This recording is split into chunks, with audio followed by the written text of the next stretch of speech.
ਅੱਜ ਆਪਾਂ ਗੱਲ ਕਰਾਂਗੇ ਇੱਕ ਅਜਿਹੀ ਔਰਤ ਦੀ ਜਿਹੜੀ ਕਿ ਸਮਾਜ ਵਿੱਚ ਰਹਿੰਦੀ ਹੈ ਔਰ ਬੜੀ ਸ਼ਰਾਫਤ ਦੀ ਜ਼ਿੰਦਗੀ ਜਿਹੜੀ ਹੈ ਉਹ ਸਮਾਜ ਵਿੱਚ ਜੀਂਦੀ ਹੈ ਜੈਸਾ ਆਸ-ਪਾਸ ਦੇ ਲੋਕਾਂ ਨੂੰ ਮਹਿਸੂਸ ਹੁੰਦਾ ਹੈ। ਲੇਕਿਨ ਜਿਹੜੀ ਉਹਦੀ ਅਸਲੀ ਜ਼ਿੰਦਗੀ ਹੈ ਉਹ ਸਮਾਜਿਕ ਲੋਕਾਂ ਤੋਂ ਕੁਝ ਹਟ ਕੇ ਹੈ। ਸਮਾਜ ਨਾਲ ਵਿਚਰਨਾ, ਸਮਾਜ ਨਾਲ ਰਹਿਣਾ और समाजिक ਜਿਹੜੇ ਕੰਮ करने, हर एक ਦੇ दुख सुख च जाना खड़ना।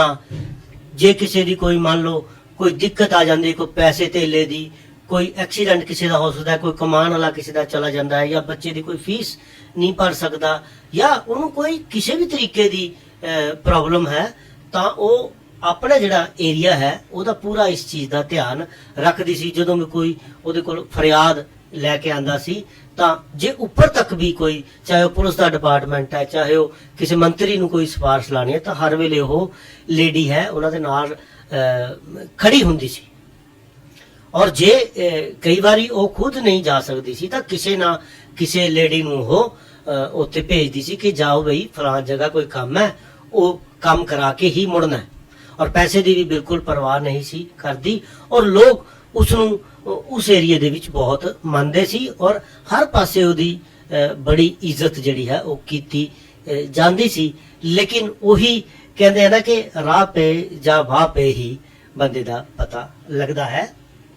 ਔਰ ਉਸਦੇ ਘਰੇ ਹਰ ਇੱਕ ਬੰਦੇ ਦਾ ਆਣਾ ਜਾਣਾ ਸੀ। ਕੋਈ ਵੱਡਾ ਹੈ, ਕੋਈ ਛੋਟਾ ਹੈ, ਕੋਈ ਝੁੱਗੀ ਵਾਲਾ ਹੈ, ਕੋਈ ਵੀ ਕਿਸੇ ਵੇਲੇ ਵੀ ਜਿਹੜਾ ਉਹ ਬੇਝਿਜਕ ਉੱਥੇ ਚਲਾ ਜਾਂਦਾ ਸੀ। ਔਰ ਉਹਨਾਂ ਦੇ ਦੁੱਖ ਸੁੱਖ ਚ ਸਾਥ ਦੇਣ ਤੋਂ ਇਲਾਵਾ ਤੁਸੀਂ ਇਹ ਦੇਖੋ ਕਿ ਜਦੋਂ ਉਹਦੇ ਘਰ ਕੋਈ ਜਾਂਦਾ ਸੀ ਤਾਂ ਚਾਹੇ ਉਹ ਲੇਡੀ ਘਰ ਹੁੰਦੀ ਸੀ ਭਾਵੇਂ ਨਹੀਂ ਹੁੰਦੀ ਸੀ, ਜੇ ਸਵੇਰ ਦਾ ਟਾਈਮ ਹੈ ਤਾਂ ਨਾਸ਼ਤਾ, ਜੇ ਦੁਪਹਿਰ ਦਾ ਟਾਈਮ ਹੈ ਤਾਂ ਉਹ ਰੋਟੀ, ਜਿੰਨੇ ਵੀ ਬੰਦੇ 1 ਜਾਂ 2 ਜਾਂ 4 ਜਾਂ 10 ਜਾਣੇ ਜਾਂਦੇ ਸਭ ਦੀ ਸੇਵਾ ਹੁੰਦੀ ਸੀ। ਔਰ ਜੇ ਕੋਈ ਸ਼ਾਮ ਵੇਲੇ ਚਲੇ ਜਾਣਾ ਉਹਦਾ ਵੀ ਚਾਹ ਪਾਣੀ ਦਾ ਸਾਰਾ ਅਰੇਂਜਮੈਂਟ ਉਸਨੇ ਕਹਿ ਕੇ ਰੱਖਿਆ ਹੋਇਆ ਸੀਗਾ। ਇਸ ਕਰਕੇ ਉਹਦੀ ਬਹੁਤ ਜਿਹੜੀ ਰਿਸਪੈਕਟ ਕੀਤੀ ਜਾਂਦੀ ਸੀ।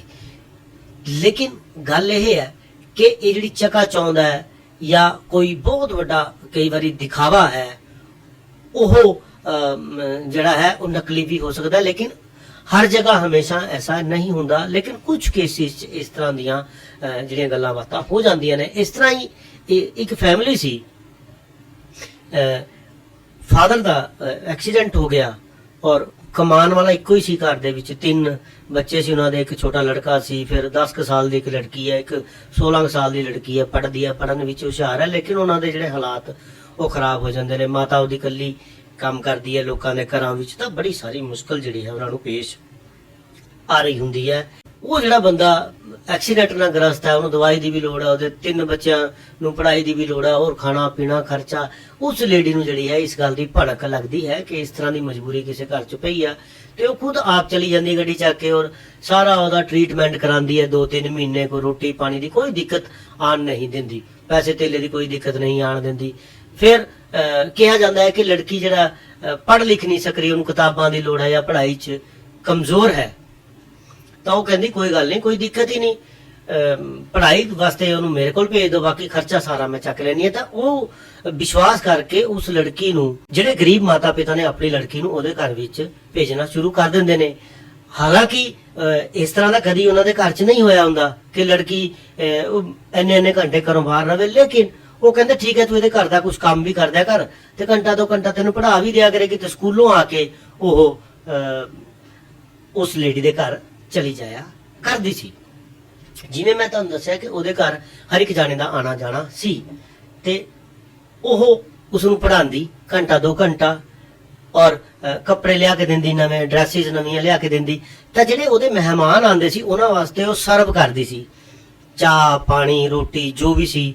ਹੌਲੀ ਹੌਲੀ ਜਿਹੜਾ ਹੈ ਉਸ ਨੂੰ ਬੀਅਰ ਸ਼ਰਾਬ ਸਰਵ ਕਰਨ ਤੇ ਲਾ ਦਿੱਤਾ ਗਿਆ। ਔਰ ਜਦੋਂ ਕੁਝ ਦਿਨ ਬੀਤ ਗਏ, ਹੌਲੀ ਹੌਲੀ ਕੁੜੀ ਉਹਨਾਂ ਦੇ ਰੰਗ 'ਚ ਜਿਹੜਾ ਹੈ ਉਹ ਢਲਣ ਲੱਗੀ ਆਪਣੇ ਆਪ, ਤੇ ਉਸ ਲੇਡੀ ਨੇ ਫਿਰ ਉਸ ਨੂੰ ਹੌਲੀ ਹੌਲੀ ਜਿਹੜਾ ਹੈ ਵੇਸ਼ਿਆਵ੍ਰਿਤੀ ਦੇ ਧੰਦੇ 'ਚ ਝੋਂਕ ਦਿੱਤਾ।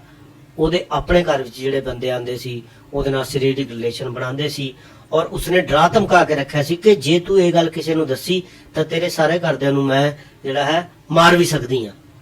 ਤਾਂ ਉਹ ਡਰ ਗਈ।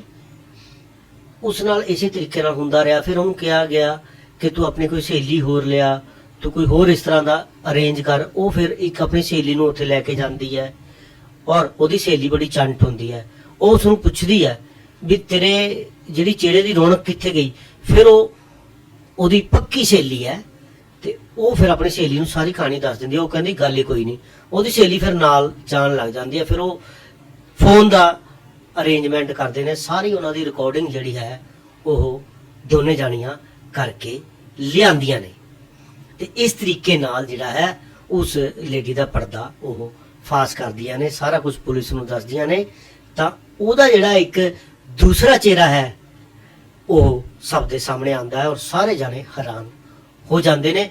ਤੇ ਉਹਦਾ ਜਿੰਨਾ ਵੀ ਗਰੁੱਪ ਹੈ ਇਸ ਤਰ੍ਹਾਂ ਦੇ ਕੰਮ ਦਾ, ਉਸ ਤੋਂ ਇਲਾਵਾ ਉਹਦੇ ਬਹੁਤ ਸਾਰੇ ਐਸੇ ਧੰਦੇ ਨਿਕਲਦੇ ਨੇ ਜੋ ਉਹ ਸ਼ਹਿਰ ਵਿੱਚ ਕਰਦੀ ਹੁੰਦੀ ਹੈ। ਸੋ ਪੁਲਿਸ ਪੂਰੇ ਦੇ ਪੂਰੇ ਗਿਰੋਹ ਨੂੰ ਜਿਹੜਾ ਹੈ ਗ੍ਰਿਫਤਾਰ ਕਰਕੇ ਸਲਾਖਾਂ ਪਿੱਛੇ ਸੁੱਟ ਦਿੰਦੀ ਹੈ ਔਰ ਉਸ ਨੂੰ ਤਾਂ ਉਸਦੇ ਕੀਤੇ ਦੀ ਸਜ਼ਾ ਮਿਲ ਹੀ ਜਾਏਗੀ। ਲੇਕਿਨ ਇਹੀ ਹੈ ਕਿ ਵਿਸ਼ਵਾਸ ਔਰ ਅੰਧ ਵਿਸ਼ਵਾਸ ਕਰੋ, ਲੇਕਿਨ ਅੰਧ ਵਿਸ਼ਵਾਸ ਕਿਸੇ ਤੇ ਨਾ ਕਰੋ ਔਰ ਕਿਸੇ ਦੀ ਚਕਾਚੌਂਧ ਦੇਖ ਕੇ ਆਪਣੀ ਜਿਹੜੀ ਹੈ ਚੌਂਪੜੀ ਢਾਣ ਦੀ ਗੱਲ ਕਦੀ ਸੋਚਣੀ ਨਹੀਂ ਚਾਹੀਦੀ। ਜੋ ਜਿਸ ਤਰ੍ਹਾਂ ਆਪਾਂ ਨੂੰ ਮਿਹਨਤ ਨਾਲ, ਮਜ਼ਦੂਰੀ ਨਾਲ ਜਾਂ ਜਿਸ ਤਰ੍ਹਾਂ ਵੀ ਸਾਡਾ ਕੋਈ ਸਿਸਟਮ ਹੈ ਕਮਾਈ ਦਾ, ਸਾਫ਼ ਸੁਥਰੇ ਤਰੀਕੇ ਦਾ ਉਹੀ ਕਮਾਈ ਕਰੋ, ਉਹੀ ਹਮੇਸ਼ਾ ਫਲਦੀ ਹੈ। ਔਰ ਆਪਣੇ ਬੱਚਿਆਂ ਦਾ ਹਮੇਸ਼ਾ ਧਿਆਨ ਰੱਖੋ, ਚਾਹੇ ਉਹ ਲੜਕਾ ਹੈ ਚਾਹੇ ਉਹ ਲੜਕੀ ਹੈ।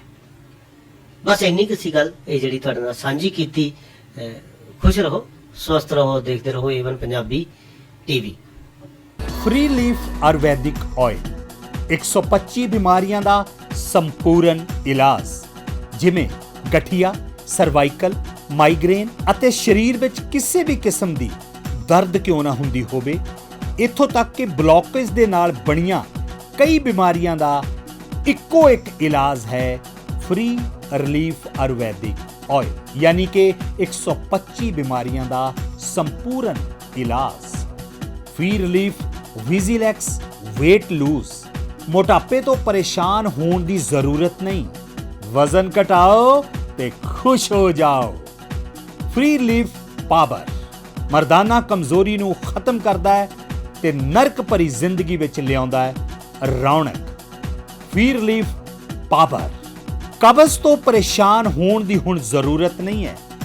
ਕਬਜ਼ ਤੋਂ ਛੁਟਕਾਰਾ ਪਾਉਣ ਲਈ ਆ ਗਿਆ ਕਬਜ਼ ਹਰ ਚੂਰਨ। ਕਬਜ਼ ਹਰ ਚੂਰਨ ਨੂੰ ਅਪਣਾਓ ਤੇ ਕਬਜ਼ ਤੋਂ ਛੁਟਕਾਰਾ ਪਾਓ। ਹੁਣ ਤੱਕ ਲੱਖਾਂ ਮਰੀਜ਼ ਲੈ ਚੁੱਕੇ ਨੇ ਫਾਇਦਾ। ਵਧੇਰੇ ਜਾਣਕਾਰੀ ਲਈ ਤੁਸੀਂ ਸੰਪਰਕ ਕਰ ਸਕਦੇ ਹੋ 94784 84087। ਨੰਬਰ ਇੱਕ ਵਾਰ ਫਿਰ ਤੁਸੀਂ ਨੋਟ ਕਰ ਸਕਦੇ ਹੋ 9478 484087।